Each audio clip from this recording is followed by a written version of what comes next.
নমস্কার। তো ফাইনালি দেখে আসলাম ভাগ্যলক্ষ্মী। তো কেমন লাগলো ভাগ্যলক্ষ্মী? আমাদের এখানে কল্যাণীতে সন্ধ্যে 6:30 শো চলছে। এই ঠান্ডার মধ্যে গিয়ে দেখে আসলাম।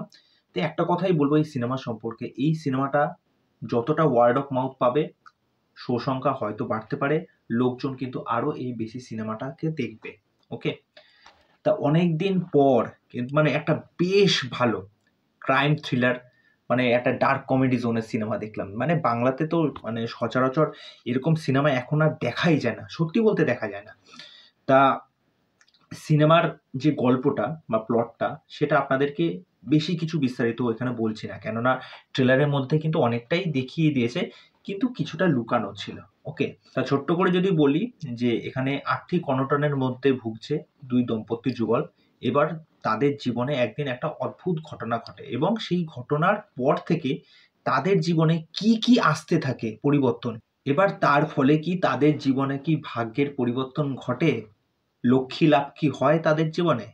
এর চেয়ে বেশি জানতে হলে আপনাদের সিনেমা হলে গিয়ে সিনেমাটা গিয়ে দেখতে হবে। তা প্রথমত কতগুলো পয়েন্টের মাধ্যমে বিষয়টাকে আপনাদের সামনে রাখবো। ১ম পয়েন্ট হচ্ছে এখানে যে স্বামী-স্ত্রী মানে হচ্ছে ঋত্বিক এবং সোলাঙ্কি। তাদের এই যে স্বামী-স্ত্রীর যে একটা অপূর্ণ ইচ্ছা, চাওয়া, পাওয়া, তাদের কথাবার্তা, তাদের এই সম্পর্কের মধ্যে না রসবোধের অভাবটা কিন্তু একদমই নেই। ক্যারেক্টারগুলো যেভাবে কথা বলছে, তাদের যে কথোপকথন বা চালাচালি হচ্ছে, সেই বিষয়গুলো দেখতে না খুব অদ্ভুত লাগবে। মানে ১ম এ দেখে না আপনাদের একটু কানে বাজবে যে কিরকম ধরনের কথাবার্তা বলছে, ঠিক আছে? তাদের একটা বাচ্চা ছেলে রয়েছে। সে এখানে থাকে না। তাকে পড়াশোনার জন্য বাইরে পাঠানো হয়েছে। ২য় যেটা বিষয় হচ্ছে এখানে হচ্ছে পারফর্মার যে ২ জন রয়েছে ঋত্বিক চক্রবর্তী এবং সোলাঙ্কি রয়। ঋত্বিক চক্রবর্তী নিয়ে কোনো কথা নেই। তিনি যেরকম পারফরম্যান্স করে থাকেন অ্যাজ ইউজুয়াল তার পারফরম্যান্সের মধ্যে এক ফোঁটাও কলম ছোঁয়ানোর জায়গা নেই। কিন্তু সোলাঙ্কি রয় আমি মানে সারপ্রাইজড হয়ে গেছি সোলাঙ্কি রয়। মানে সোলাঙ্কি রয় যেন মনে হচ্ছে মানে ঋত্বিক চক্রবর্তীকে ছাপিয়ে গেছে। মানে তার কথাবার্তা, তার যে একটা অ্যাপ্রোচ রয়েছে, সে যখন কোনো একটা ডায়লগ বলছে, তার স্বামীর সাথে যে কথাবার্তাগুলো হচ্ছে এবং তার মধ্যে না একটা পোক রয়েছে। সেটা বেশ মজা। ৩য় যে বিষয়টা নিয়ে আলোচনা করব সেখানে হচ্ছে এখানে যারা পার্শ্ব চরিত্র। ২ টো ক্যারেক্টার আছে। একটা হচ্ছে যুধাজিৎ এবং আরেকটা হচ্ছে দেবপ্রিয়। তাদের নাম দুটো খুব অদ্ভুত লাল এবং নীল এবং তারা ২ জনে একটা কাজের সাথে যুক্ত। কি কাজ সেটা আমি বলছি না। কিন্তু তাদের অ্যাক্টিভিটি গুলো দেখবেন, তারা কি দেখে এই কাজগুলো করে সেইগুলো আপনারা যখন দেখবেন আপনারা হেসে মরে যাবেন। এই ক্যারেক্টার দুটো মানে ফুল এনজয় করার মতো।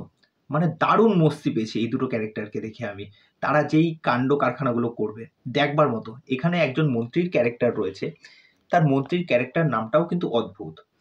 তারপরে এখানে আরেকটা ক্যারেক্টার রয়েছে যে সোলাঙ্কি এবং ঋত্বিক যেখানে থাকে তলায় একজন দাদু থাকে। সেই দাদুর ক্যারেক্টারটাও খুব অদ্ভুত। ৪র্থ নম্বর বিষয় হচ্ছে যেহেতু এখানে আপনারা ট্রেলারে দেখেইছেন যে এখানে খুনের একটা কিন্তু বিষয় আছে। সুতরাং এখানে খুনটাকে যেভাবে দেখিয়েছে, দেখুন হিন্দি সিনেমা বা অন্যান্য ইন্ডাস্ট্রির সিনেমায় যেরকম কাটাকাটি, খুনোখুনি যেরকমভাবে দেখানো হয়, বাংলার অডিয়েন্স এই বিষয়টাকে কিভাবে নেবে সেটাকে মাথায় রেখেই কিন্তু মৈনাক এই বিষয়টাকে খুব সুন্দরভাবে এক্সিকিউট করেছে। পাশাপাশি তার সাথে যে মিউজিকটা যেভাবে ব্লেন্ড হচ্ছে, মানে একেকটা আওয়াজ হচ্ছে মানে চপস্টিক দিয়ে যে কাটছে, ওই সরি যেই অস্ত্রটা দিয়ে কাটছে, একেকটা বডি পিস করে কাটছে সেটার আওয়াজ, ঠিক আছে? সেই জায়গাগুলো কিন্তু প্রশংসার দাবি রাখে। পাশাপাশি আরেকটা সিনেমার রেফারেন্সও কিন্তু এই সিনেমার মধ্যে আপনারা পাবেন। আমি কিন্তু সেই সিনেমার কোনো কথা কিন্তু এখানে বলছি না।